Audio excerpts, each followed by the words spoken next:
IPL Radio on Keeping Up with Ali and Jack Saturday morning. Well, Saturday morning in Australia. Good morning, good afternoon, good evening, whoever is listening around the world at the moment. Hello to all our American listeners and other countries. Don't have time to list them all. I don't have time because I have a guest in the studio this morning, Kyle Spyrides. Spyrides. That's right. It's a tricky one. It's a tricky. No stress, mate. Okay, but I suppose we'll just call you Kyle, unless you like your full name said all the time. Every moment. No, just Kyle's fine. Okay, good. So, welcome, Kyle. Thank you very much. Thanks for having me. You are a polymath. Can we say that?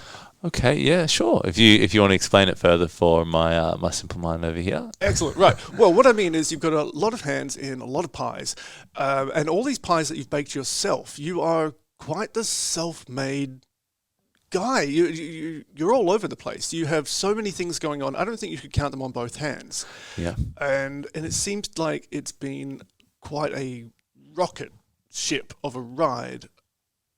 You have written a book. Yep. And it describes the development of your personal philosophy, I think. Would that fair to say? Yep. Yeah, tell me about it. Yeah, so I mean it became personal to me through my life, but it was basically a philosophy that I was a custodian of. It was my grandfather who shared those simple words on one sunny summer's day in his lounge room. The sun was kissing the side of his face, and he just had this big grin on his face, this big boyish smile, and he just said, "Decide your destiny." And I said, "What?" I was 18 at the time. We weren't talking about anything. We were just sitting in the lounge room. I said, "What are you saying, Clive?" He said, "Decide your destiny." I said, what do you mean? He said, "Make sure whatever you do in your life that you decide your destiny." And at 18, that went in one ear and went out the other. Sure. And then, 2 months later, I found myself in an induced coma, like nearly dying and all these different... What did you do? Mate, I just tried to live. No, I had a bug that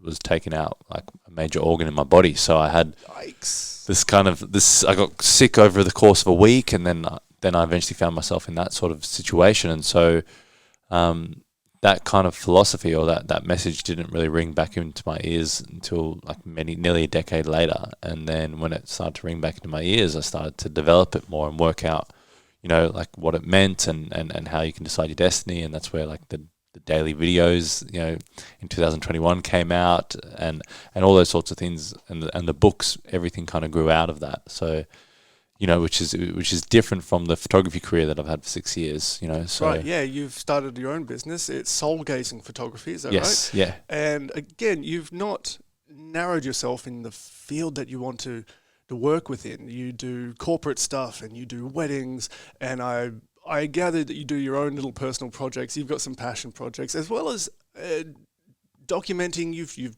travelled a fair way around the place. Yeah. So taking notes on that as well. Do you think you'll ever find just a special niche that you want to fill, or do you want to spread yourself out as far as possible to reach people? What is the goal? Yeah, look, the goal is to reach people. So in saying that, niche and narrow down is dirty words. Yeah, yeah. Well, these are kind of like taboo, or they're in words, of current times.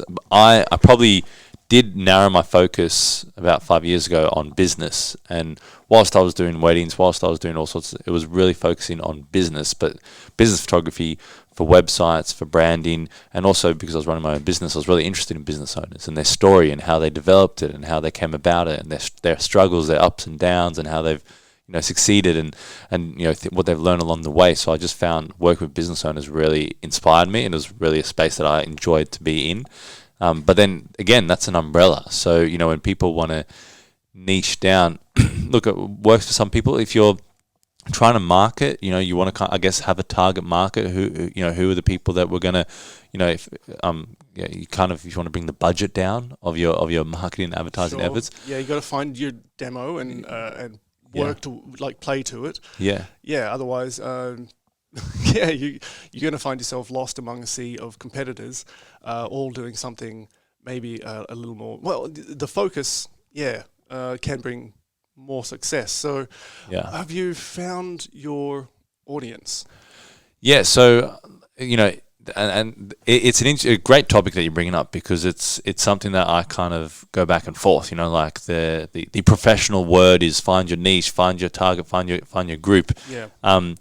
And I do subscribe to that, and I do want to communicate to people that if it's in terms of business photography. People that have businesses, people that have been running their business for a few years, and they need to update their photographs, things like that. So yeah, it does become a niche. But I think it's just, for me, it's about promoting the value that I focus on. So for photography, I focus on capturing the heart and soul. So I'm focused on how can I capture this person's story, who they are, who their essence is, rather than just getting them in front of a white wall, splash some light on them. Yeah. See you later, Bob's your uncle. Look, there's a skill to it. Yeah. Definitely, it is. But it stops being at some point artistic, and becomes bread and butter work, which everybody needs. You need that bread and butter, but you want to instill your day-to-day business photography with a little heart that backs up what you've been working towards with the other avenues. With your podcast, which we'll talk about in a second. I feel like you've created kind of a positive feedback loop. Like your work has inspired your photography. The photography inspires what you want to do and how you want to reach people. And then that inspires the other aspects that you're working on in the background. Goodness knows how you find the time for all of these things. You must have an incredible time management plan. And that's funny to me, because you've talked about both business principles and obviously, a way of managing your personal life, professional life, and yet you marry it with a holistic approach to living and exploring a deeper spiritual connection with how you progress.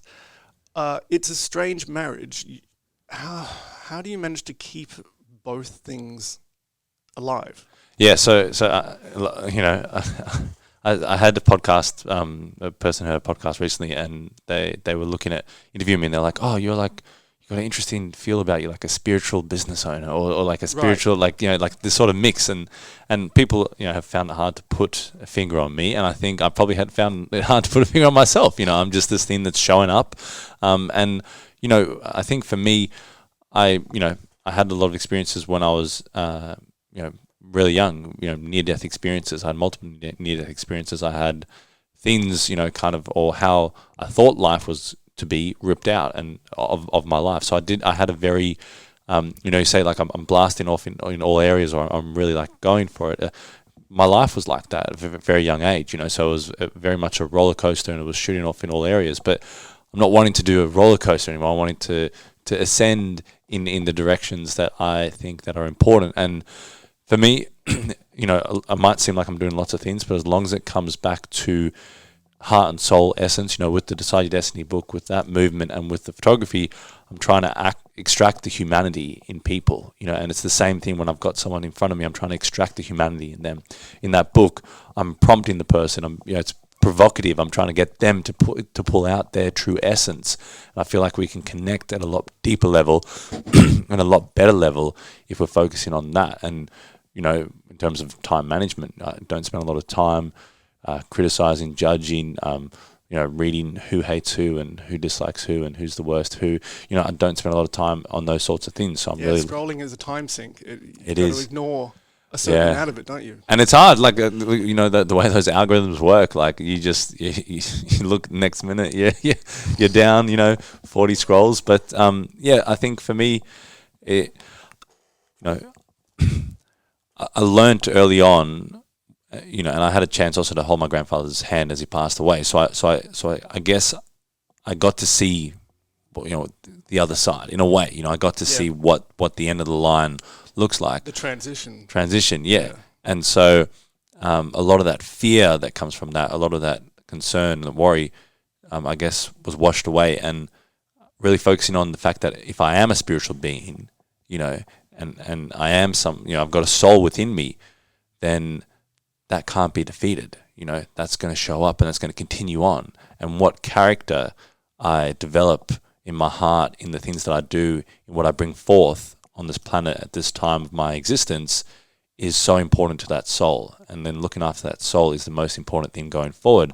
So if I restrict that soul by going, I'm only a human being, I've only got so many hours, I've only got so much energy, I've only got so much of this, so much of that. If I go, wait, no, I'm a spiritual being, nothing can happen to me. Like I've got to go for it. I've got to go for it with all my heart and soul. Then I'm paying respect to that soul. So that's my belief, and I guess it is different from the spiritual sort of, go for a walk, sit on a rock, take in nature. Take time, yeah. And I've done all of that stuff, and I've gone into all of that. But one thing that always continued to bug me or irritate me, whether it was on whatever side of, I guess, your spiritual development or humanity, it was always like, okay, what are we doing? Like, what are we doing to help other people? Like, what are we, like, where's the action? What are we kind of, this is great, I love what you're doing. Okay, how are we going to teach that to people, so. Well, that's exactly right. I mean, you've had experiences that have, well, I don't want to use the word rocket again, but they have propelled you. They've sort of forced you to face things at an early age. You've come of age probably very quickly, and this maturity that you just ooze, you've got a sense of calm about you, like someone who is older and wiser than you really have any right to be. So I would say would you agree that adversity breeds greatness? Yes. Right. So you've faced that. How do you then propose to teach people who haven't faced those same things? As you say, like when you were 18, those wise words of your grandfather, they kind of went in one ear and out the other because you couldn't relate to them, you couldn't connect to them. How have you approached the struggle to teach those who haven't yet experienced things?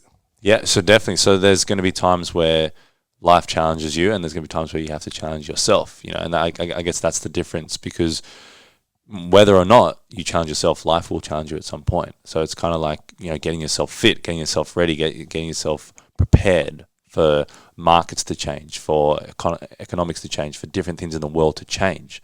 So if you're going to be mature, if you do say that you love your family, your friends, you love your community, then you've got to kind of be a step ahead, so you've got to be prepared. And so in terms of that, if you didn't have those things of adversity that I guess challenge you, and everyone's had it at different levels, it's really just looking at the lesson. So always looking at the lesson. So if you've had moments of adversity, what lessons can I gain from it? Mm-hmm. If not, okay, what areas of my life do I need to kind of challenge myself? Do I need to do like a month-long, challenge where I've got this target that I want to try and hit?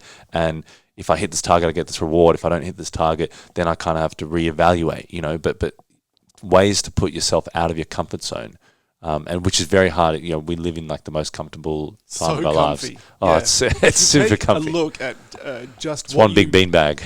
Yeah, exactly right. What you get to do in a day, and get to not do. Yeah. Is this something that you've picked up from travels around the place? Being exposed to other cultures, and you sort of realize just how privileged you are, and taking stock of all that. When did you first realize that you were comfortable? Yeah, so I mean, obviously, traveling those other countries, but I was born in Johannesburg, so going back to South Africa, you see things like townships, you see, going to Brazil, you see the favelas, you see these different ways people live and what they have to sustain and what they have to kind of take care of. The other thing is also going back in, so going around the world and seeing how other people live, and then also going back in time. So, my grandparents, and being able to go through their mind and go through what they dealt with and what they had to go through and how life was for them. And then seeing, I guess, wow, life wasn't necessarily comfortable, but they had such a strong sense of community. And I think that's something I'm really passionate about, especially at this time, especially around election time, especially around current time in WA. There's, and through the last few years, I feel like community has been something that's so fractured, has become so fractured. What do you think's caused that? Is it just a natural progression? Is it because of the larger world events and then we're so overexposed to information? And all the terrible things that are going on about it. It affects us. The epidemic levels of anxiety, which is having a huge effect on all of us. But this disconnect from community, you'd think on the one hand, everyone knowing that everyone is suffering might draw us together instinctively. Yeah. And you've noticed the opposite happening. Yeah, I mean, I think one of the biggest things is probably like they had places to go. So my grandparents would, you'd go to the church or you'd all go over to someone's house, or you went to these places, and you met people face to face, and you had that social interaction. You're able to kind of, where do I go with all my thoughts? Where do I go with all my worries? Where do I go with all my concerns? Nowadays, I go into my apartment, I'm all alone, I sit on my computer, I sit on my phone, I scroll, I watch, and you kind of just get into this loop, and so I think that's where it is. It's like, and stuff like what, you guys are doing, like radio station, all that sort of stuff, community stuff, youth community, you're bringing people together, and out. That's the plan. That's the goal. Yeah, that's what you're doing a great job, mate. So reaching people face to face, you obviously feel is a lot more effective.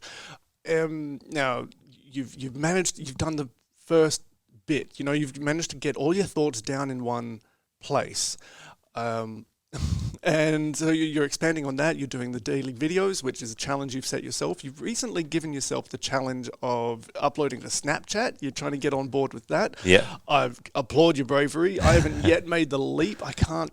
I'm struggling with an Insta thing. It's flailing, but hopefully I'll take away a bit of oomph from your good self and get behind that. Do you plan on maybe doubling down on the face-to-face interaction? Do you think that would be more effective in spreading the thing? What I'm asking is, are you going to do a TED Talk? Yeah, look, I'd love to do something like that. I've actually got some friends, in terms of TED Talk Perth and different sort of people that have mentioned it. I think I'd have to work, carve out a good keynote. So anything that I'd want to do, I'd have to really do it well. I think, any sort of events where you can communicate with people in person, and you can, the great thing about TED Talk is you've got your ideas really fleshed out. It's really it's quite focused on a few topics, and it's focused on your strong points. And that's really where the greatness comes out, because look at that whole thing, look at that whole organization, what it's set up to is that it's a community of people coming together to hear from someone who's worked in this field and what their information is and what their perspective is. There's already a motivation from those people. They've already chosen to come to that venue to listen to that person because they're already willing to take something away from it. Yes. Whereas I guess with something like a book or a podcast, you're really reaching out to try and coax someone else to listen who maybe not is willing, which ironically is the person that probably needs it the most. And it's a tricky job to be a good force in the world, a force for good. It's a noisy world. Yeah, it certainly is. But and in today's day, negative travels a lot faster, and at such a huge velocity. The comment section. Yeah, right? That's everywhere. On voice, I wanted to understand what did your grandfather do? Yeah, so he was an architect. He's got a great story, and he shows up in the book, quite a bit. And so he dropped out of school at an early age. He was told, teachers told him that he wouldn't amount to anything. He was an idiot, all that sort of stuff. And so he had to go around it the hard way, but he knew he wanted to be an architect. And so he became an architect, had a business. I think he famously designed, I think it might have been a toilet or a small building where the Sydney Opera House was. So he's like, can you imagine they took down my little thing? No. So when he was very early on in his career, he designed something there. But he had his own business. He became like a professor, all those sorts of things. But he's just so rich from stories. So he went out, and he's very much, he mentioned those words, decide your destiny, but he actually went out and did that, so he lived in Oatley, and that's where everyone lived, but he wanted to go further south in Sydney. He wanted to go to Cronulla, and no one went to Cronulla. There was no sewage line to Cronulla back then. It was just like crazy for him to do it, and he's like, no, this is where I'm going to go build my house. This is what I'm going to go do. This is how I'm going to go and achieve it. So he was very much he did it his way, and I remember asking him one day. Asked him about architecture, that he liked it, blah blah, and he said, "Oh, Kyle, I haven't worked a day in my life." And I went, "What?" And he said, "Yeah, I haven't worked a day." Because he loved it. Because he loved it. Yeah. And I think that was seeing someone. I've never met someone as happy as him, and right up until he passed away. Like making jokes, like I was just incredible. So I think that's probably one of the big things.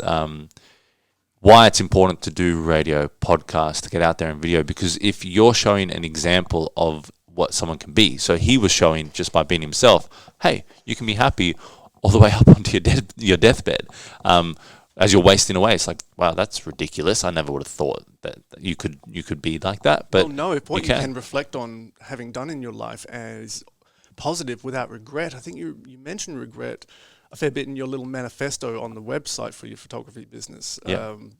And if you are able to reflect on your life with nothing but positive attitude, then you're the happiest you'll ever be on your deathbed, right? Yeah, exactly. And looking back and seeing the legacy that you leave behind, and those loved ones, like yourself, looking at you, and holding your hand and saying goodbye. He must have known what you would become. He must have, being such a big influence on you, right? I mean, he was obviously a huge influence on you. Would you say your grandmother as well, obviously? Yeah, definitely. So both of them, I mean, at the age of 14, they raised me, so they were like basically like my parents, and they were like the most consistent parents. They were the most consistent people who showed up for me in my life. And they, my grandmother, like both of them really, really helped me out a lot. And they're both equally just incredible people that I could go and talk to and communicate. And I think that's coming back to, why society is so fractured. I mean, I had an opportunity that every morning I could go into their room, talk to them. They'd be in their gowns. I could talk to them about anything. I could tell them some of the problems that are going on in my head, some of the relationships, some of the issues, so all these sorts of things. But I could go and just communicate, and they wouldn't necessarily say, "Yep, you got to take these 3 tablets. You got to be on this. Right. You need to do this. You need to do that. No, you should be doing life like that." They didn't come and just fix. Just impact. They were just listening and allowing me to solve it myself through the communication. And it's been interesting now taking that into other relationships in my life. I have had to work out, okay, that's something I do. I communicate through things, but it doesn't necessarily mean that I'll action certain things. I just like to kind of talk them through, and that's because I've had grandparents that kind of raised me, where other people would have had parents, which, you have more of a disciplinary sort of setup. So, well, that's interesting. You've clearly gleaned wisdom from these wonderful sounding people, but you have also somehow developed discipline. Yeah. Where did that come from? Was that just from within? Or did you also learn discipline from them?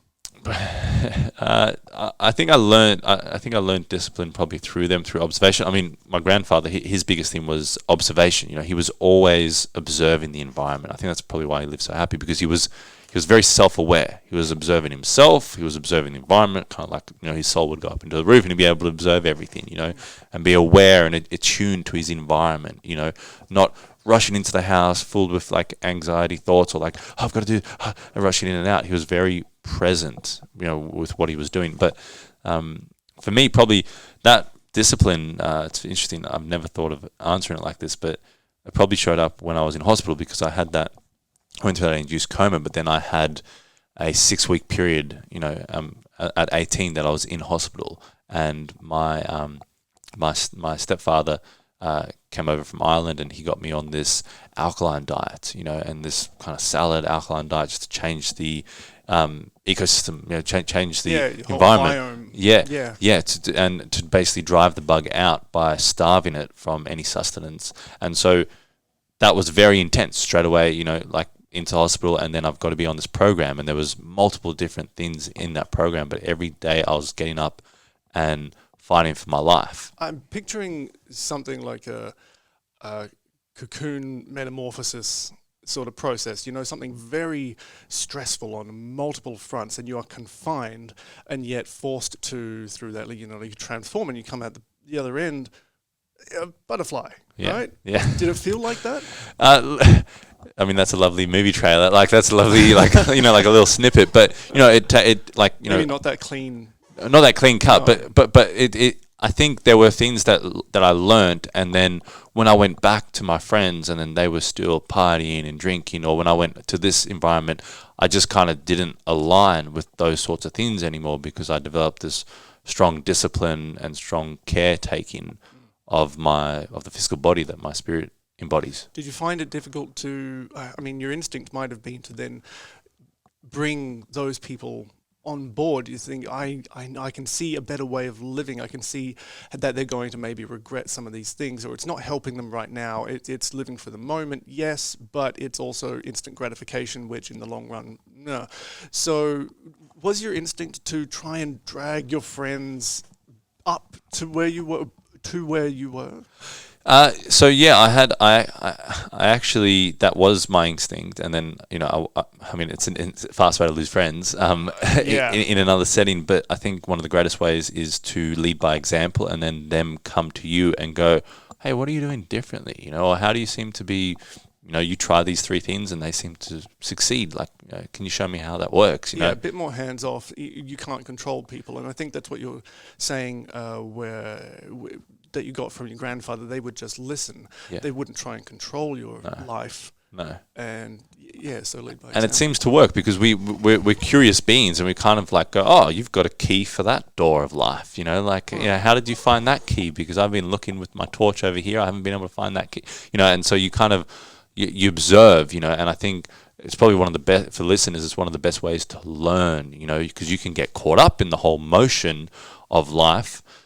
Or you can kind of pull back a little bit and observe, oh, geez, these 3 people are saying this, but then when they go home, they really do that, or they're not really their word, or oh, these people are showing me this direction, and maybe I should try and be more like them. So, and there's going to be times like, you're not, like, as we're growing, we might have to embody a bit of, I had to embody my grandparents and them and their way of being, and you like you say, you kind of, modulate, or you change yourself into that sort of kind of person, just to kind of get you through to a certain stage, until you're kind of working out who you are. So don't be afraid of the fact that you're changing, and you're constantly changing, and you might, your frame of thinking and, even your mannerisms change, Yeah, that's interesting. Your personality is always growing. You're not the same person that you were 5 years ago. Yeah. I mean, do you miss anything about the person you used to be? Do you see yourself as maybe 2 different people? You know what I mean? Yeah. So, sometimes, I mean, this might be a bit of a weird thing to reveal or confess, but sometimes I'll feel between days. I'll feel I'll feel like, oh my gosh, so much has changed in this day compared to that day. Maybe like generally it's like if I've done a lot of training or like education, or I've read like a big chunk of a book, like whatever I've done in that day, like I've done a lot of transformational work, and I'll feel like, God, my life does not feel day to day. It feels like these 2 days are like on separate timelines. Like they just seem so far away. So that whole changing thing, I mean, my grandfather had a great line. He said, don't kill the inner child, keep that inner child alive. And I think that's something we've got to be aware of, as we go, because we can go real hard into personal growth and development and transformation or whatever, we might pick up martial arts or this or that. And as we're going along, we get so serious about it, which is really helpful, but you got to kind of have fun along the way. Even if you've got 5 different businesses you got to enjoy that, have fun. You make a call, didn't go so well, you have a laugh, you kind of like, you take seriously your targets and where you want to go and what you want to achieve, but you've got to have that sort of joyful, I guess, inner, like boyish sort of, nature that I think is that inner child, Yeah, and maybe one of the keys to that is that observing of exactly the reality of something, not how it necessarily makes you feel in the moment, but like this bad call that you might have. You hang up and think, okay, well, what's really happened? Yeah. it's okay. Negative experience, all negative feelings and experiences, they can inform us if we let them, right? And we can grow from them and remain lighthearted. Yeah. And forgiving of ourselves and others is a good way to be, because it just alleviates the cloud that can gather over the top of you. Yeah. If you forget to forgive yourself, I think initially is really hard. What are the things that you've had to,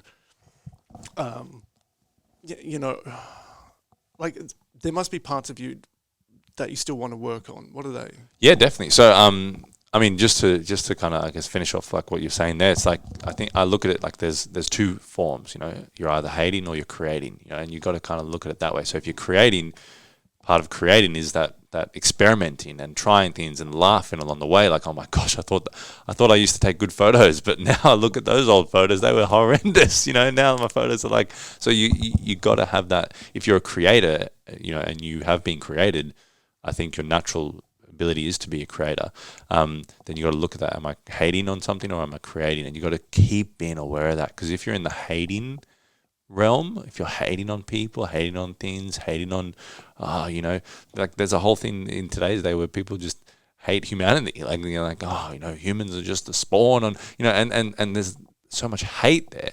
You're not creating anything. How are you going to create the solution? You're just hating on it, So that's probably something that I think all of us, myself as well, you can get triggered, something can spark you. There's so many, like I said, there's fracturing, there's so much, I guess not diversity. There's so much different sort of, takes. No, I'm follow this person. I do it this way. I do it that way. And so many different sides to everything. And people are so loyal to those sides, kind of like sports teams. And it's just like, come back to that humanity, extract that humanity in you. What are you creating in your life? What are you creating for your family? Stop telling me how right you are, how right this is, or how right that is. What are you actually creating in your day? So, I think, definitely I can come back to more that creative. I can come back to more, I guess, things that I can work on. Probably involving people. And, this is something that I think like we'll all need to do, and definitely the next generation will need to do a lot of it, is involving people, because the next generation, hey, I don't need you, I don't need this. I can go to a lecture and have a professor tell who earns $50K a year in earnings, and he's trying to teach me economics, and I'm on my computer and I'm earning this much from Bitcoin, this much from NFT, this thing from stocks. I had a kid, I've got a work experience kid working with me, and one of his kids at his school just made 20K in stocks. So it's a totally different world that we're coming to, and people probably will feel like I don't need to involve people because this person's information is archaic, or it's no longer serving me, or it's no longer helping me. Yeah, hard to be current. It's hard to be current. So, but I think you've got to continue to involve people in your life, and definitely the right people. You be aware of the people that are holding you back or want to keep you in this little box, because then they don't have to get out of their little box. I think maybe encouraging each other not to succumb to the fear that we all can. I mean, and that is maybe the danger of insulating yourself too much. Yep. Fear comes for us all, yes. right? And fear and doubt and not making mistakes. Yeah. So don't want to be seen as an idiot, Yeah, right. So choosing the right person who's going to say, hey, don't be afraid to try that thing that you want to do. Go for that goal and build you up. Yeah. What's the best way to find these people? Where do you find them? Where are they? Need some. I need some. Yeah, need some. Oh, look, man, I got a couple. I think one of the greatest ways is being the self-promoter. So putting your stuff out there, and you will soon learn and distinguish very clearly the people that are saying, "You're doing great. I really am cheering for you. I really appreciate it." And you're like, right. Okay, I can see that that's disingenuous. And then you'll see the other people that are like, "Wow, you're what we need to be doing. In today's day, your work's so great." And I think it's kind of like a light. You're gonna a light with bugs, but probably not a good terminology. But you're gonna attract those people. Do you know what I mean? Like you lighting up your day, lighting up the internet, lighting up your podcast, you're going to attract those people. They're going to come out of the shadows. So be a blowfly. Yes. Not a blowfly. What do I mean? Yeah. Blowworm? Blower. Yeah. Firefly. Firefly, Yes. Yeah. Be a firefly. We did well there. Teamwork. Yeah. Good. See, building each other up. Yeah. That's what we do. Sorry, I'm just a little bit flabbergasted. I don't know, because I just find what you're working towards quite inspiring. I was looking around, just following news stories and stuff. Okay, one, where do you get your like news and current affairs from, or do you just try and block it out? Like, do you embrace the negativity that comes from a lot of press and media, or do you think there is some use in inviting it into your life and dealing with it? Great question. Great question. I think it's something that people have probably last 2-3 years have had to deal with a lot more, like in terms of media intervention, government intervention, lots of these different things that before never really had to think about. And again, quite privileged in this country that it's a bit lesser than. It's a bit less than you find in other nations. Definitely. Where it's quite intrusive and quite controlling. But there's a foot in your doorstep. Yeah. So it definitely. But it doesn't mean you shouldn't be aware and kind of, like you said, prepared, and just not. I mean, by prepared, just being aware. What's the values? What's the morals? What's the principles of an open, free, democratic? Like what's that thing that we're looking for in a community? How are we going to all come together, trade, look after each other, look after the needy in a community? If we just say, oh well, I'm in a Western country, so those three things can slip by the wayside, bit by bit, that Western country is going to corrode. So I think it's very important that we're on the pulse and we're aware of what's changed, and the fractures that are happening in society. Now, one way to prevent those fractures from getting worse and maybe starting to heal them, or force those in power to, heal them with the power that we give them. I don't want to throw you under a bus here, and I don't want to think, okay, so we can change subject at any moment, but I am wondering, because, there's a passion to improve the lives of others that you seem to be on board with. I wonder if there's anything that you would go to town for. Is there anything that you would go and protest for, picket for? What's a cause that would really make you get out there and do something? Because we're an apathetic nation. By and large, we haven't had a revolution, right? We rarely march in the streets, take to the streets for unless the sports team. Right. There's not a lot that really gets us out of our lounge rooms, out of our comfort zone, to enact important change for the wider community. I mean, at the very best, it's usually when something affects us personally that we might go and protest. What would really get you going? Like, I think a big thing that's been a disappointment in the last few years has been adults, I guess, neglecting their roles of being role models and adults, and leaders neglecting their role of being leaders and role models. And so I think you've got a whole generation of, my grandparents would watch the news every night, and that would be a religious thing, but they grew up in an era where to get information, that was the only way, the only source. And so for me, I mean, to answer your question before, and try and answer both of them,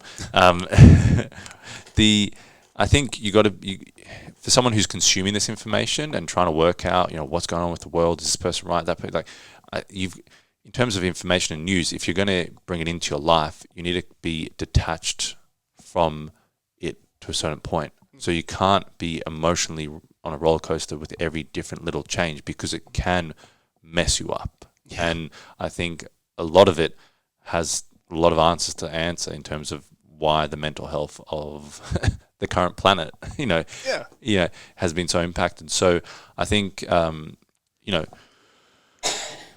things that I would go to town with would be, mental health, bringing awareness to mental health. What are we doing for the youth? What's their future? And then also making it aware that, charity starts at home, like really realizing charity starts at home. One probably, a philosophy that I'd probably really go to town with would be victim awareness, being aware of victim and victimhood, and because I've been a person that's been, you should be worried, you should be sorry, you should feel that, you've had this happen to you, poor you. And it is such a disabling frame of mind. It's really fallen out of fashion as a term anyway. I mean, Survivor has been, more Yeah. popular, hasn't it? Yeah. These days. Yeah, and I mean, even that word, like, you want to get to the point of like, I'm a thriver, I'm thriving, and so we've all been through shit. We've all been through different levels. Oh, sorry, I don't know if I can swear here, but we've all been. Try not to. Yeah, sorry. We've all been through certain levels, and if we're wanting to move forward and evolve and help people, we need to come out of that victim, because that victim mentality, I've done it. It's for me, it's just super disabling for my ability. Yeah. And I think if we can look at to inspiring, radio stations, inspiring stories, inspiring movements, and go, wow, this person had to deal with that, but then they went and created this. That's how we get to a more prosperous society. So I think going to town would be becoming a victor, moving out of victim. Yeah, interesting. Okay. And that could come to government. I don't want to be in an abusive relationship with my government. I want to come out of that victim. I'm a victim to my government. Why don't I create something? If the government's not going to move on aged care or NDIS or this area or that or youth or whatever, why don't I go and create something there? Why don't I get a community of different? Why don't I get a couple of business owners and get a couple, things moving, rather than just being a victim to, when will it ever change in this country? Yeah. I mean, even protesting kind of puts the onus on someone else to make the changes that you want to see, right? Yeah. So I think what you're proposing is more like that old, be the change that you want to see in the world. Yeah. I noticed do the change. Do the change, not just do something. So I noticed that I think it's next week is Self-Esteem for Teens Week, but only in the US. I don't think we've quite adopted it here yet. It's something. It's an initiative that I'd really like to see, implanted over the entire globe. Love because that. Yeah. Great idea. So, is there what would you start as like if you could name a week for something, or like create one? Yeah. I guess. And is there a significant time that you'd make it, or just find a slot? I think that's the thing now, is just find a week that isn't taken by something. Because there's so many. You look at different calendars, there's so many different things. Yeah. Good. I mean, timing's quite an interesting one as well, because you've got like holiday season that everyone kind of gets up for, and then you've got, oh my God, like this new year is going to be so different, and I've got my New Year's resolution. So maybe there's like a little lull, maybe at the end of January, early February. When people are a little bit fat and lazy and looking for something to get them out of chairs, like, okay. Yeah. And distract themselves from their failed New Year's resolutions. Like, because that's going to impact your self-esteem. Like if you've got all these things that you said you're going to do, and you've neglected your obligation, your personal obligation to, I've got to do this because of my health or my family or whatever it is, I think that maybe that, like, and that's actually around my birthday, so the first week of February. So maybe I could do something along there. But just have the whole world silently celebrating your birthday. Yeah. I think they think they're celebrating a cause, but really, no, that'd be pretty evil. No. I think probably maybe like. Decide your destiny is all about becoming the authority over your own life. So it's like, okay, what are the things that I can do to become the authority of my own life, and then. You look at things that are kind of maybe puppet stringing you along your life, and a lot of people look out at like, okay, some bad outside evil monster that's controlling all my well, what about the evil monster in your head? What about the evil monster that's your neighbor or your friend that you've had for many, many years who keeps pulling you back? Right, being your own puppet master. Yeah. But okay. So drawing yourself along by your own tether. I don't know. It's an interesting image, and I can't quite get the image of an evil puppet master in my head. But you want to make it into a good one. Yeah. Well, you talked about those loops. Like positive feedback loops. Like we've got so many negative feedback. Why does a person stay in an abusive relationship? Even if it's like maybe just abusive friendship. Like why do they stay in it? Because it's comfortable. Because they know. Like that's I go there and I know what I'm getting. I know, those sorts of things. I don't have to go. To a network event or to this event, and I don't know anybody there, and they're going to ask me to speak, and now I get all nervous, and it's all daunting, So we go to those points of comfort because it's kind of like that feedback loop, Well, that's it, and we tend to be drawn to people, birds of a feather, and what you what you need to do is shake off your feathers, grow new feathers. Phoenix-like. I love that. Emerge from Phoenix Week. Phoenix Week. I love that. Love it. Oh, mate, that's good. Good You, work. you coined it, so yeah. I love that. We listen back to the tape on Yeah. that. I think that was you. Yeah. But I'll work on it with you. Phoenix Week. That's beautiful. I've lost my train of thought now. So, you're talking before, and I wanted to get back to the book and all the things that you're doing. How does the podcast differ from the other avenues? Yeah, so I mean, like we spoke about before, it's like how we're going to involve people. So with the podcast, it's wanting to involve people in everything you're doing. And you said, like, what are some of the things that you can do a bit better? I think that collaboration, involving people.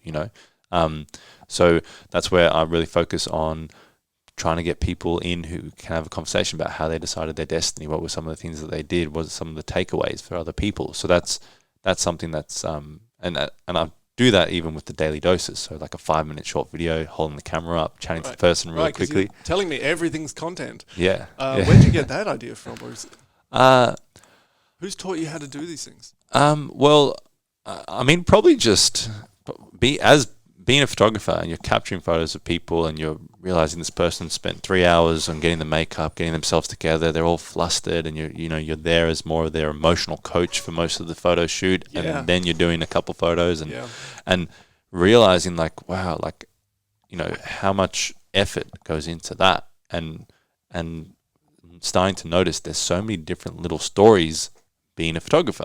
There's the pre-shoot, there's the getting the idea, the concept, there's the being an emotional supporter, those sorts of things, and so there's so much content surrounding the content that you're going to take a photograph of and share that on your website and say, this is who I took a photograph of, so I guess kind of just that observation thing, as my grandfather did, just having observation, being aware, being in tune to your environment, oh, that's a great little story. Oh, that's a great little story of those two people. Look at that, and just kind of being really, and that's what you have to do as a photographer, I guess, especially if you're doing travel photography or documentary photography, on the streets.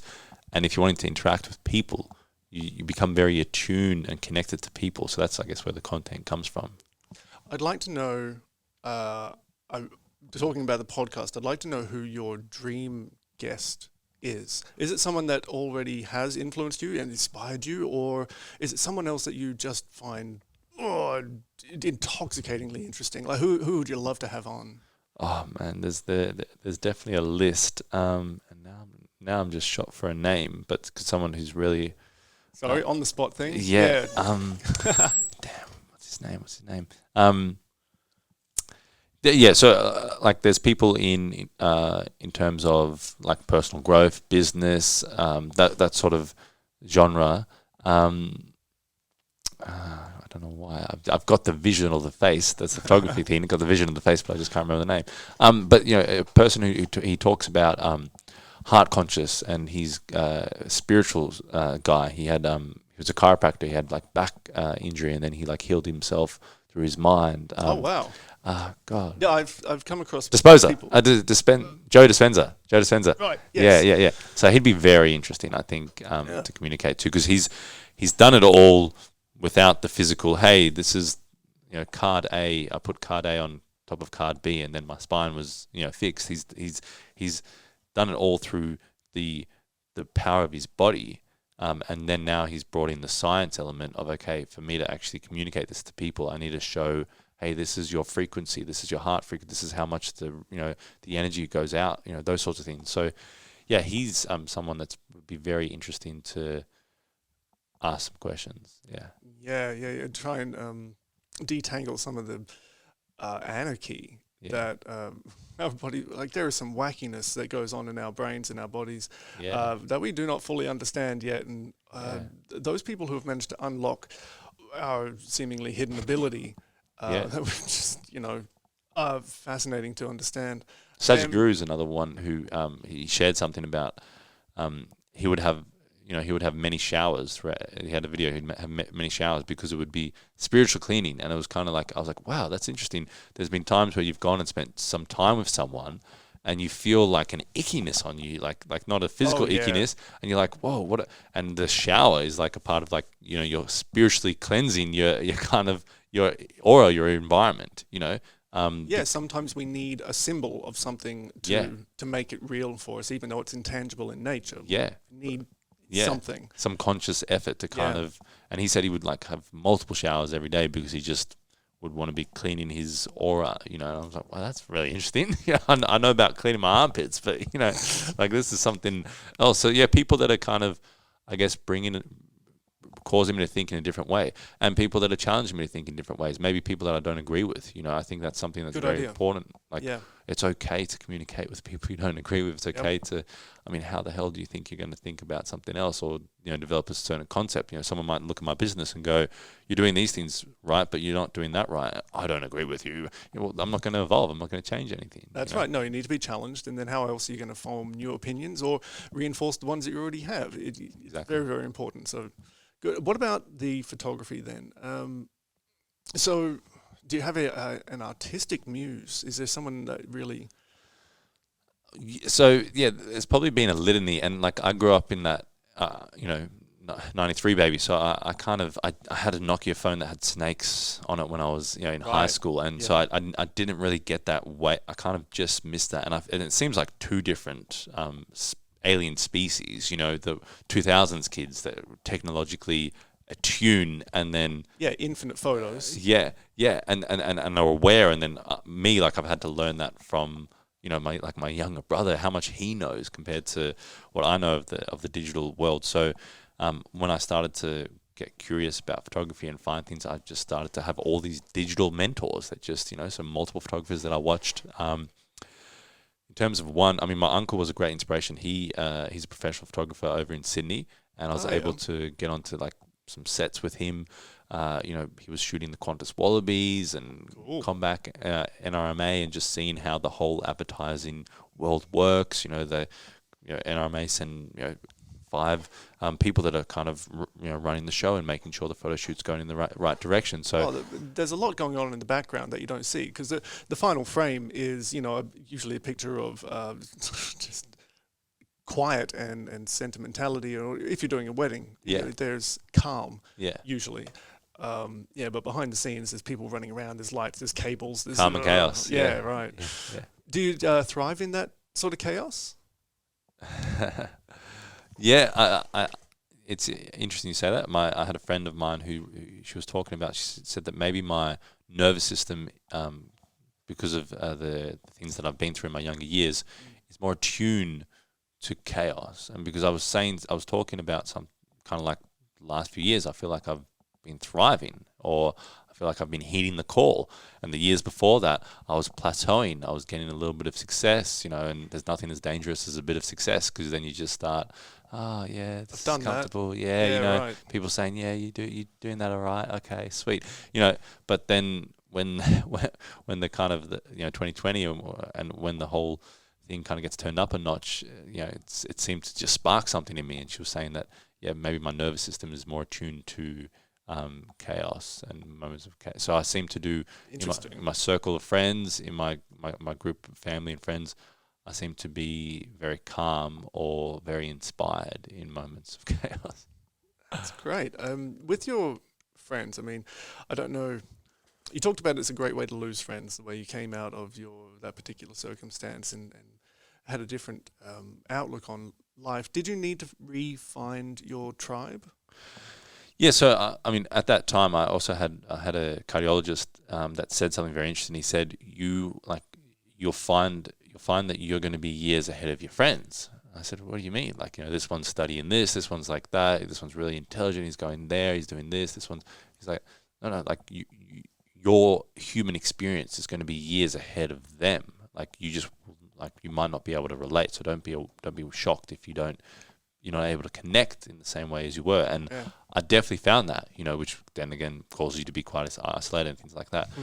So, I mean, with now, I think it's people I like hanging around, I guess, folks like yourself, you know, people that are maybe cutting edge, or they've got a problem, they're trying to figure out a way to like solve the problem in a different way, or like, how do we unfracture society? How do we get more of that community? How do we look after the youth? How do we, take care of mental health? So people that are kind of really at that point of trying to figure things out. I think that's who I really kind of connect with, because maybe once you start doing that, you're at a certain pace and you can't. The other people maybe not, they can't keep up with you, but maybe they're like shooting off in a different direction, and so it's kind of very hard to line your life up. Sure. With that. Whereas what you've managed to construct for now, I think, is I have the image of many different diverging branches, but all connected to the same Core holistic essence. trunk. Yes. Of this tree. Yeah, very nicely explained there. And you continue to grow and hopefully spread your spread your influence. I think it could be very interesting to see who comes on board. I wish you the best of luck with all your little ventures. Thank The website for your photography is soulgazing.com. Yes. .au, no? Soulgazing Photography, soulgazingphotography.com. Yep. Right. Yep. The name of the podcast is what? So it's Decide Your Destiny. So everything on the, the personal growth, mental health side of things is Decide Your Destiny. So you can find on Spotify on most of the sites as Decide Your Destiny. Probably the most up to date would be the YouTube channel that you can find, and which you can find me, Kyle Spyrides. You can find me online as Kyle Spyrides, Kyle Spyrides, Spyrides. Great. Well, Kyle, it's been an absolute pleasure. Loved meeting you. Loved chatting to you. Likewise, mate. Fascinating guy. So, look, come back again if you want to, or heck, if you want to join us here at IPL Radio, that could be fun too. Is there anything else you'd like to just finish saying to everybody? Well, firstly, appreciate you guys having me on, and keep up the good work. And I guess the probably the little outro of the episode, I'd probably say, is involve more people. Involve the good people, and I think that's something that I'm going to continue to try and do in what I'm creating. And I think we can all just involve more good people in our lives. I think our lives will be a lot better. Love that. Involve the good people. Yeah. Very cool. All right. Well, you go forth and have yourself a lovely afternoon, and just keep doing what you're doing. Thanks, mate. Appreciate it. All right. You have been listening to, just one half of Keeping Up with Ali and Jack today, because Jack is moving house. We'll hear all about that next week, I'm sure. And until then, I want you all to go forth and have a good day. Go and do something nice for yourself. In fact, no, do something nice for someone else, because that is something nice for yourself. Positive feedback loop. So go and do that. It's been a pleasure. I will see you next week. Goodbye.